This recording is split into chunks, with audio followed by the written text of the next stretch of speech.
Okay, good evening, everyone. My name is Fatma Mari, and I am the Deputy Director of the Council for British Research in the Levant, CBRL in Amman. On behalf of the CBRL Director, Dr. Jane Humphreys, and my colleagues at CBRL Amman, we would like to welcome our speaker for this evening, Dr. Bijan Rouhani, and all our online audience this evening.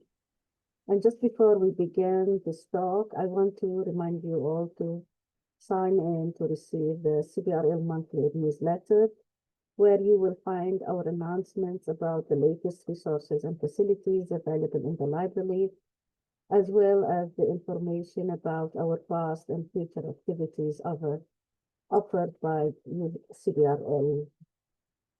Please make sure, also I want to remind you all that to make sure to write your comments or questions in the Q&A box at the bottom of the screen so that we can read them by the end of this talk.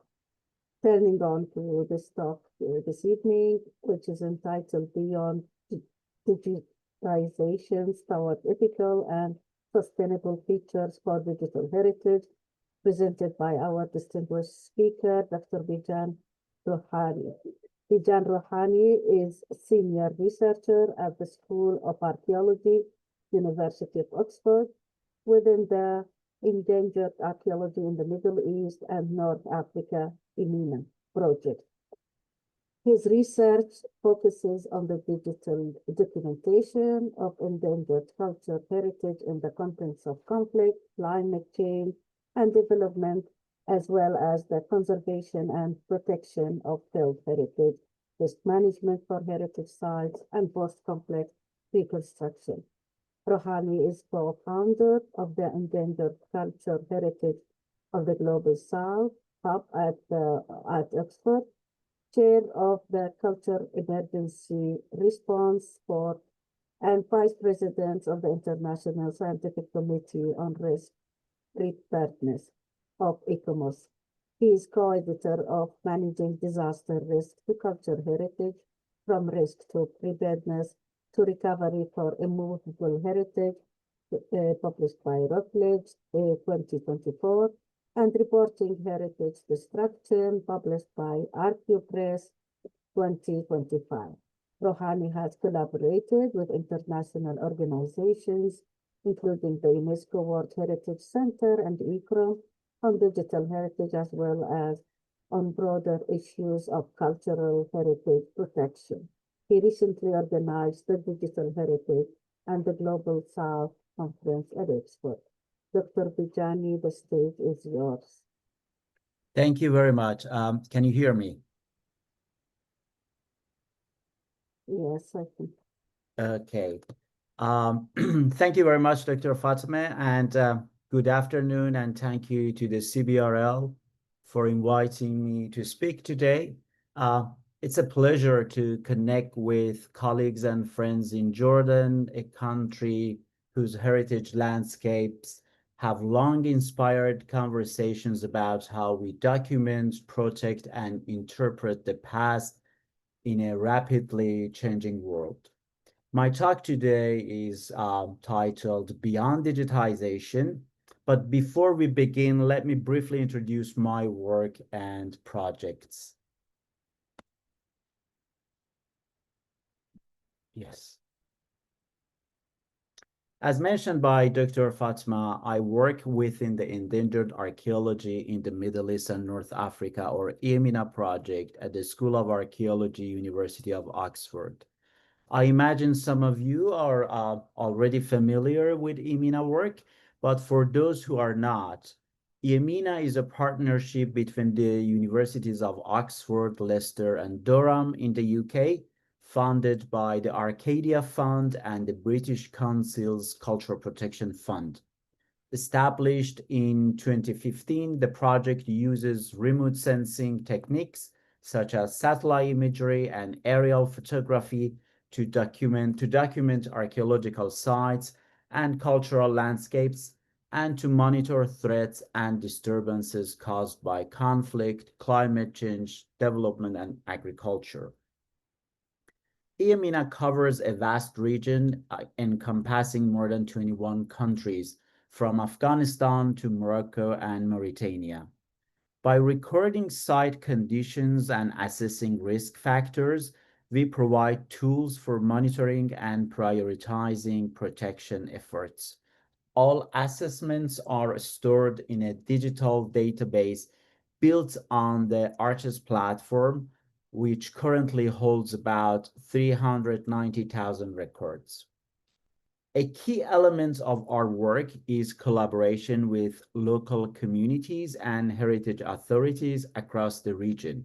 We focus on knowledge transfer, communicating site conditions and risks, and training professionals in documentation techniques and data management. To date, more than 315 heritage professionals have been trained in risk and threat assessment, climate change literacy, and digital database use. All data and information are made freely available under an open access policy developed in consultation with national heritage authorities. Our approach follows the principle of being as open as possible, as closed as necessary, ensuring that accessibility does not compromise site security or community interests.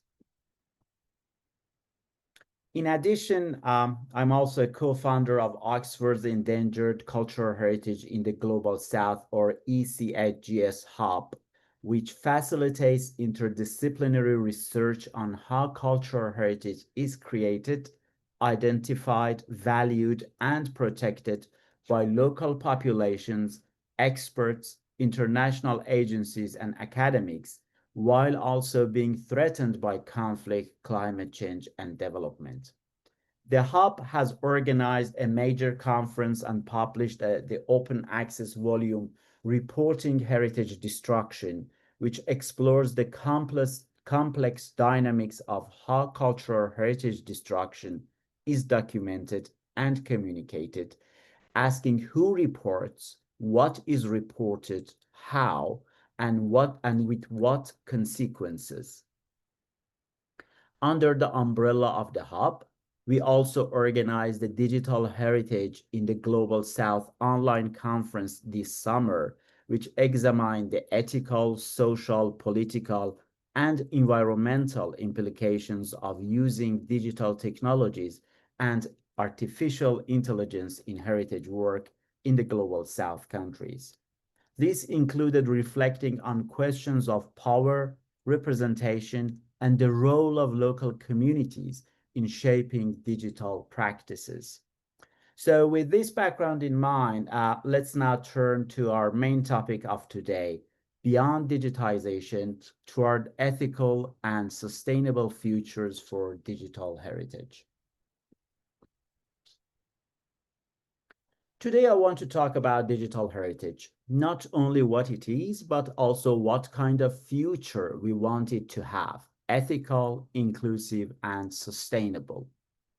I will use some examples and scenarios from the Middle East and North Africa with a focus on work many of us share, documenting sites at risk, engaging with communities, and navigating the fast-changing landscape of digital tools and artificial intelligence. My aim is to keep the language simple and the points practical so that we can use this talk as a starting point for action. I will proceed in 10 parts. What we mean by digital heritage. Heritage as power, memory, and responsibility. From digitization to datafication. Digital inequalities and colonial legacies. Case studies from the region. Principles for ethical documentation. Digital reconstruction, opportunities and risks. AI in heritage, promise and pitfalls, environmental sustainability and the technosphere, and finally a roadmap for ethical and sustainable futures. I will close with a short reflection on how heritage can help shape the ethics of our digital world. What do we mean by digital heritage? When people hear digital heritage, they often think of 3D models, virtual tools, drones, and laser scanning. This is part of it. But digital heritage is broader. It includes digitized heritage like scans of objects, buildings, sites, archives, photographs, and films. It also includes born digital heritage, materials that exist only in digital form, like websites, social media, digital art, oral histories recorded on mobile phones, etc. It includes digital infrastructures like the databases, servers, and platforms that store and deliver cultural heritage content. And it also includes digital methods like remote sensing, photogrammetry, GIS, machine learning, and other techniques we use to document, interpret, and manage cultural heritage. Digital heritage is not a neutral mirror of the past. Every digitization project makes choices: what to record first, which metadata to attach, which language and narrative to use, where to host the data, whom to consult, and how to present the results. These choices shape what is visible and what is not, who can access a record and who can't, and whose values become part of the official digital story. So when we discuss digital heritage, we are also discussing power, who decides, ethics, what is fair, and sustainability, what will last without harming people or the planet. Keeping these 3 points in view, power, ethics, and sustainability, help us move beyond technology for its own sake and towards technology in the service of people and places. Heritage as power, memory, and responsibility. Heritage is not just what remains from the past. It is the way we use the past in the present to build identity, meaning, and belonging. This is why heritage can be a field of care and also a field of conflict. It can heal after violence, and it can be used to justify exclusion. Digital tools do not change this basic fact, they amplify it. Think about selection. Which sites are digitized first? Ground monuments or vernacular spaces? Which languages and data models are used in the database? Who writes the descriptions and codes? These questions matter because they shape the stories people see on their screens. They also matter because visibility drives funding and protection. What is visible tends to be valued. What is invisible is at risk of being forgotten. With that in mind, digital heritage brings responsibility. We should aim to widen, not narrow, the circle of voices. We should ask who benefits and who may be harmed. And when we collect and share data, we should be clear about the limits of what a record can say. A scan of a monument is not the same as the monument. A database entry is not a community's living practice. Digital heritage should support, not replace, the real relationships between people and places.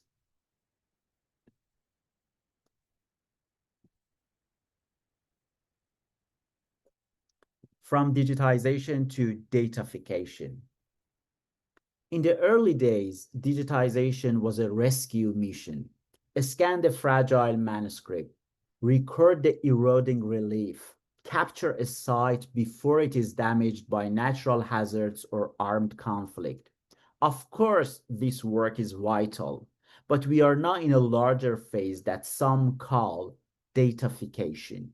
This means turning many aspects of our cultural life into data that can be stored, linked, analyzed, and sometimes monetized. Datafication changes the scale and speed of what we can do, but it also changes incentives.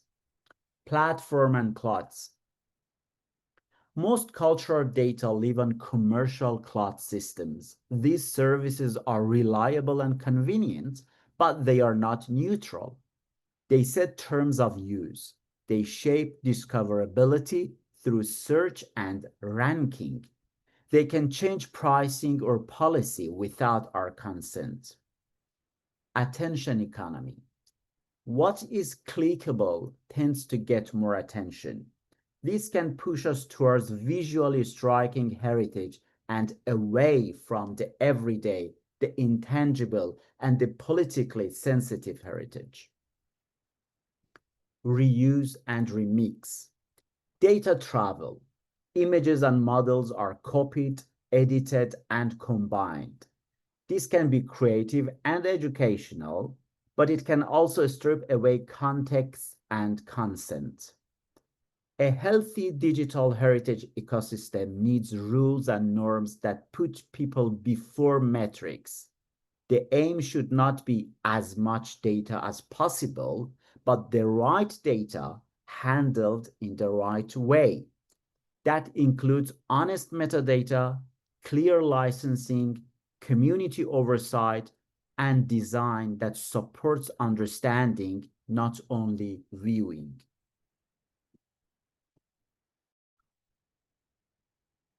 Digital inequalities and colonial legacies. Digital tools can reduce barriers, but they can also reproduce old inequalities in new ways. Consider these layers. Global South societies have long histories of colonization, where their heritage was extracted, interpreted, and often misrepresented by foreign powers. Now, in the digital age, similar dynamics risk repeating.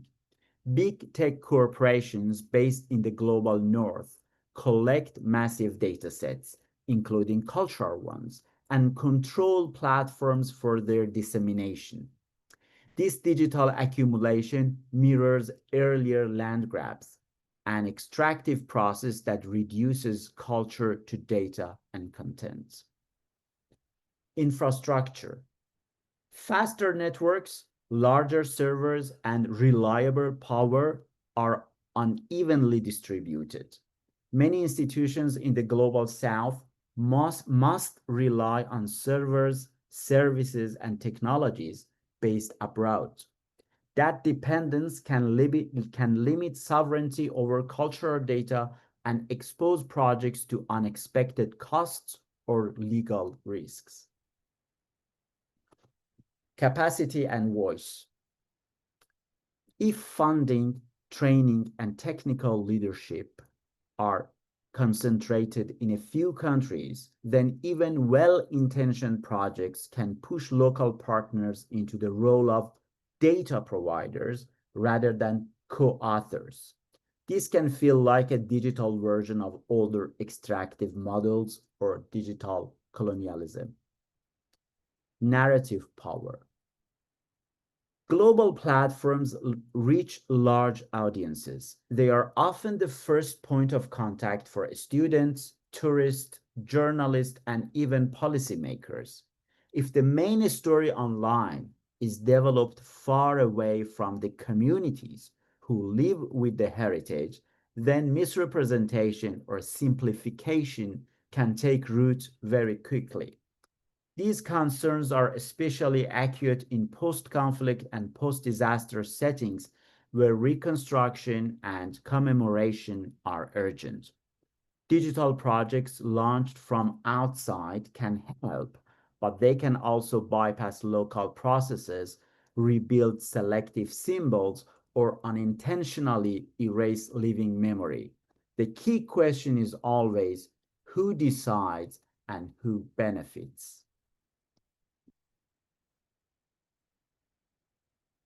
To ground the discussion, let me share a few short scenarios drawn from typical situations across the MENA region and neighboring countries.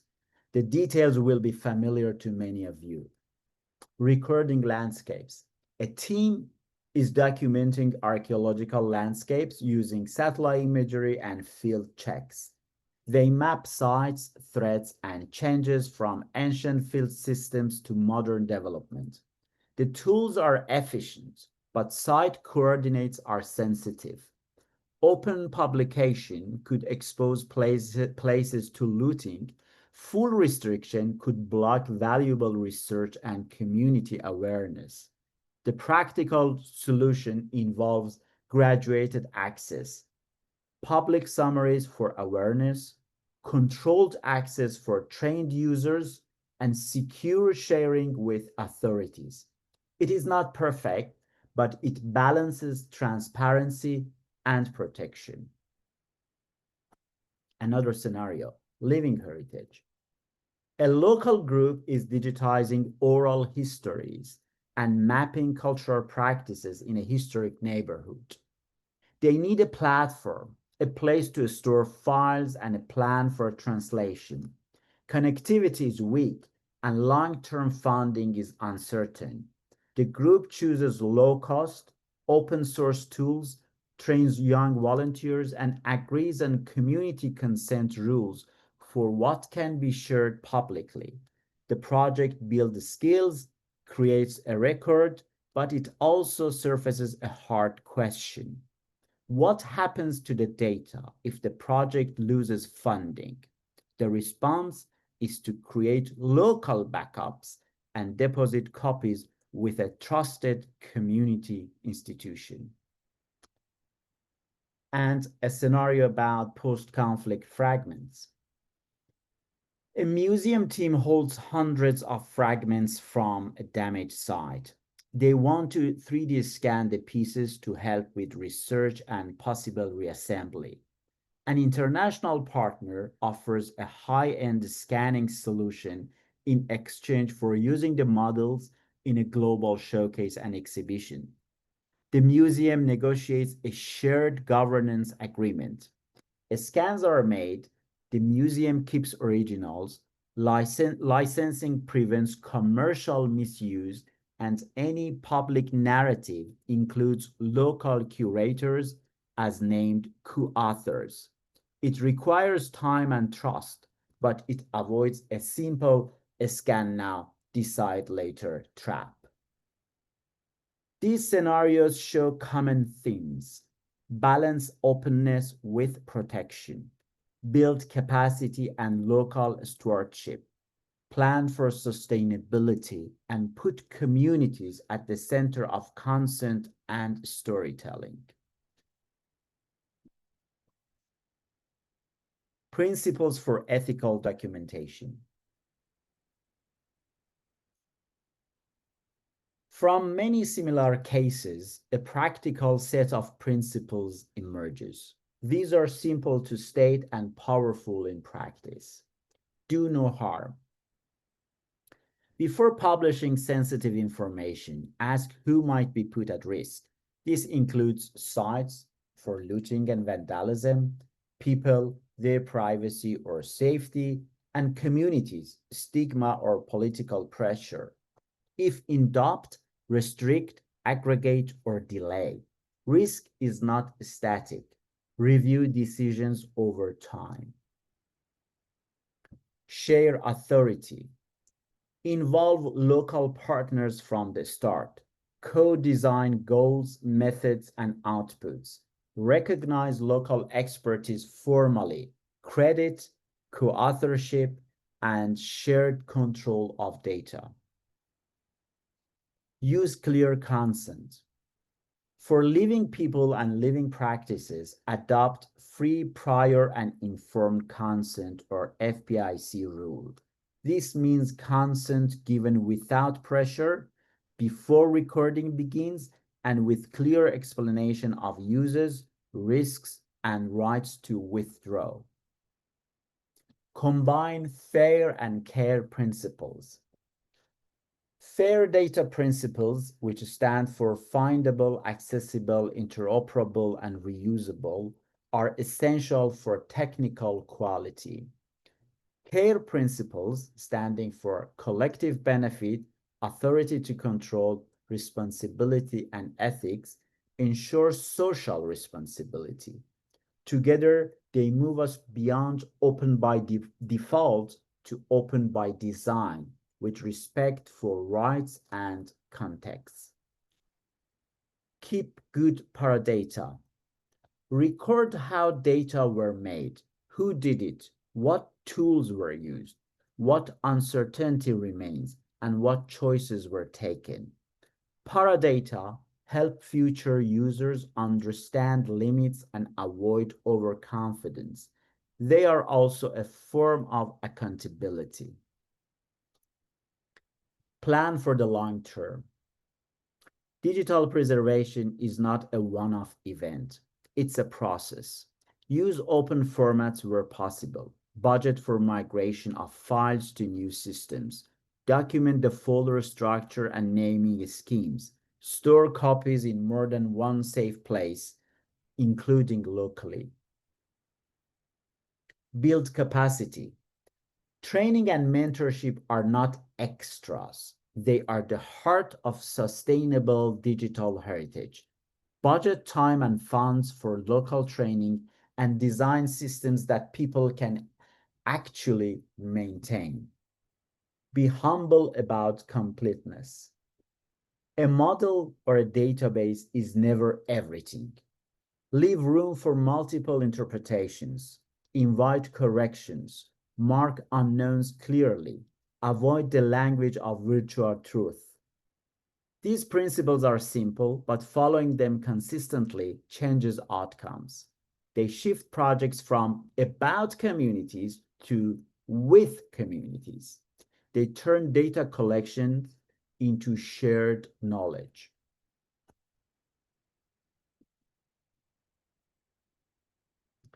Digital reconstruction, opportunities, and risks. Digital reconstruction often attracts attention. It is visually compelling and easy to share. Used well, it can support education, research, and even healing. Used poorly, it can distort, exclude, or replace. The digitization of cultural heritage and its entry into the data territory increasingly subjects it to a monumental and materialistic perspective where visual elements that generate greater exposures measured by clicks and audience interaction with online platforms and apps are prioritized. This shift is exemplified by global cultural organizations, which have increasingly embraced large-scale digital projects for World Heritage.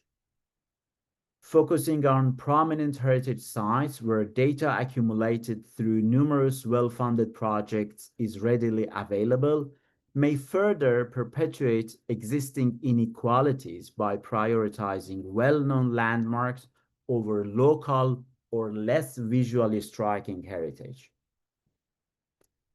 Numerous digital reconstruction projects have focused on the cultural heritage of conflict and disaster-affected countries such as Syria and Iraq, many initiated or founded by institutions in the global north.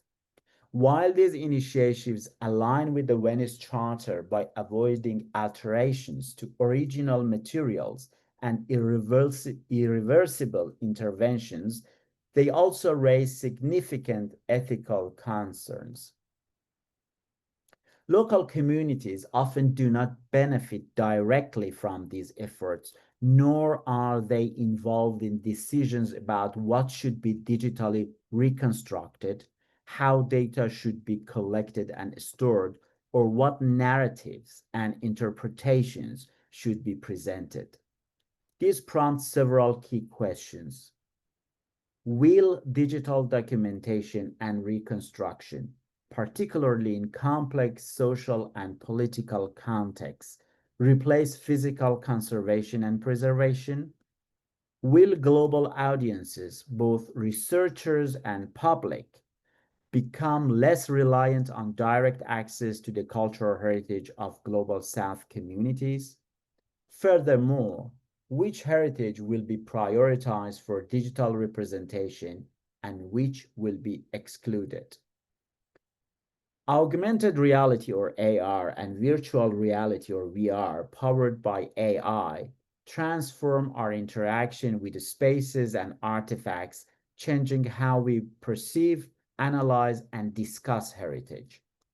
This raises essential questions about the connections these technologies create between physical heritage and its digital counterparts, as well as between material culture and its digital representations, particularly in the context of indigenous heritage.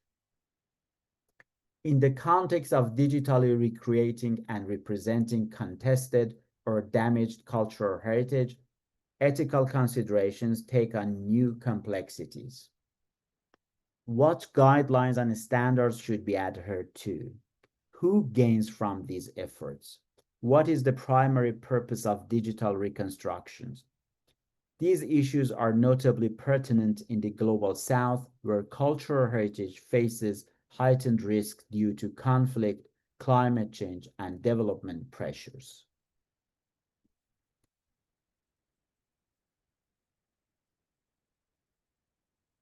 Here are some questions to guide digital reconstruction work. Who is this for? If the goal is local education or ritual remembrance, the form and tone will differ from a global media campaign. Be specific about audiences and aims. What is the basis for the reconstruction? Distinguish between what is certain, what is probable, and what is speculative. Use layered visuals or captions to make this clear. Invite peer and community review before public release. What about what is not monumental? Do not rebuild only the most famous temples or palaces. Consider everyday spaces, streets, homes, workshops that convey social history. Balance the spectacular with the ordinary.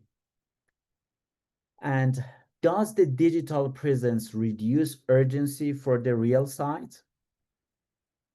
A high-quality model can be persuasive, but it must not substitute for conservation on the ground. Use digital reconstruction to advocate for protection and to raise resources, not to tick the box of preservation. In short, treat digital reconstruction as interpretation, not replacement. Beautiful images are not enough. Context, consent, and caution are essential. AI in heritage, promise and pitfalls. AI is entering heritage work quickly. It can help detect sites in satellite imagery, classify pottery, restore damaged text, translate inscriptions, and create immersive experiences. The benefits are real: speed, scale, and sometimes new insight. But the risks are also real. Bias in, bias out. AI learns from data. If the training data favor one region, period, or a style, the system will favor them too. It may miss heritage that looks different from the training set. For example, an algorithm trained on Roman masonry may fail on earthen architecture or wooden remains. Opacity and overconfidence. Some AI systems are black boxes. They give a result without showing why. They can tempt us to trust them too much. Always ask, how confident is the result? Can we see the evidence? Can a human check it? Generative AI and authenticity. Tools that fill in missing parts can be helpful, but they can also invent features that never existed. If a generated image goes viral without a clear label, it can rewrite public memory and history. Clear watermarks and captions are essential. Data rights and consent. Using community images or recordings to train an AI model without consent is not acceptable. Training datasets should respect rights and, where appropriate, include community approval and governance. Environmental cost. Training large AI models uses significant energy and water. If we adopt AI, we should account for its environmental footprint and optimize for efficiency. What can we do? Use human-in-the-loop approaches. AI assists, human decide. Document model provenance. What data, what methods, what limits? Build diverse training sets. Include different materials, regions, and styles. Involve local experts in annotation. Label AI-generated content clearly and preserve the original alongside any AI-enhanced version. Align with ethical AI frameworks and with cultural rights, not just technical standards. Done thoughtfully, AI can free human time for deeper work, listening, interpreting, teaching, and caring for places. Environmental sustainability and the technosphere. It is easy to imagine that digital equals light and clean, but in fact, the digital world is materially heavy. Data centers consume electricity and water. Hardware requires minerals extracted from the earth. Devices become e-waste, often shipped to places and countries with fewer protections. Digital heritage is part of this technosphere. Every big 3D model, every long video, every redundant backup has a footprint. Sustainability means recognizing this and acting accordingly. 5 practical steps that can help. Measure and minimize. Know the size of your collections and their storage energy. Compress intelligently. Avoid storing many versions of the same large file without a reason. Use energy efficient settings. Prefer open, lightweight formats. Open formats reduce the need for frequent conversion. Lightweight formats reduce storage and transfer costs. Sometimes a well-made set of images plus clear metadata is better than a massive mesh that few can use. Plan for life cycle. Hardware ages, formats change, budget for replacement and migration. Document the plan so future teams know what to do. Share infrastructure. Where safe and appropriate, use community repositories and national services. Avoid building isolated data islands that no one can maintain. Be selective. Not everything needs to be kept forever. Work with communities and curators to decide what has lasting value. Practice ethical sufficiency.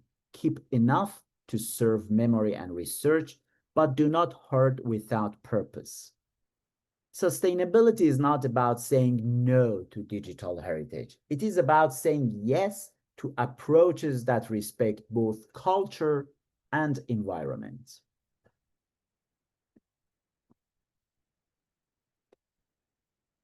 A roadmap for ethical and sustainable future. To bring these threads together, here is a concise roadmap. 10 actions team can start now. Co-design your project. Before you write a proposal, convene a small group of local partners and community representatives. Ask what they want to preserve and why. Agree on goals, risks, and measures of success. Write an ethics and risk note. Keep it practical. What data are sensitive? Who approves access? What to do if a risk appears? For example, a spike in looting near a published site. Review the notes every often. Adopt FAIR plus CARE. Put both sets of principles in your data policy. FAIR keeps your data findable and usable. CARE keeps it just and respectful. Train the team on both. Build consent into your workflow. Use simple, translated consent forms for living people and practices. Explain users, storage, withdrawal, and reuse in plain language. Document paradata by default. Create a short template for how each record was made. Include tools, dates, people, and uncertainties. This takes minutes and prevents years of confusion later. Use graduated access. Design your system at different levels: public access, registered users access, and restricted records. Give partners control over which level applies to their data. Share credit and control. List local partners as co-authors on outputs. Share governance of the data sets through a small steering group and publish decisions openly. Plan for maintenance, not just launch. Reserve time and budget for updates, backups, and training. A modest, steady plan is better than a big one with no follow-up. Reduce footprint. Adopt a storage policy that limits redundant files, uses open formats, and compress media sensibly. Choose energy-aware hosting when possible. Teach with humility. When presenting digital work, highlight what is known and unknown. Encourage questions and invite corrections. Keep the door open for new interpretations. This roadmap does not require expensive systems. It requires attention, respect, and consistency. Let me end with a simple thought. Heritage is about care. Care for places, care for stories, care for people. Digital technology is powerful, but it does not come with built-in care. We have to put the care into it. If we let the values of heritage, respect, continuity, plural voices guide our digital choices, we can build systems that are not only smart, but wise. We will remember that a scan is not a site, a database is not a community, and a model is not a memory. We will design for understanding, not just for display.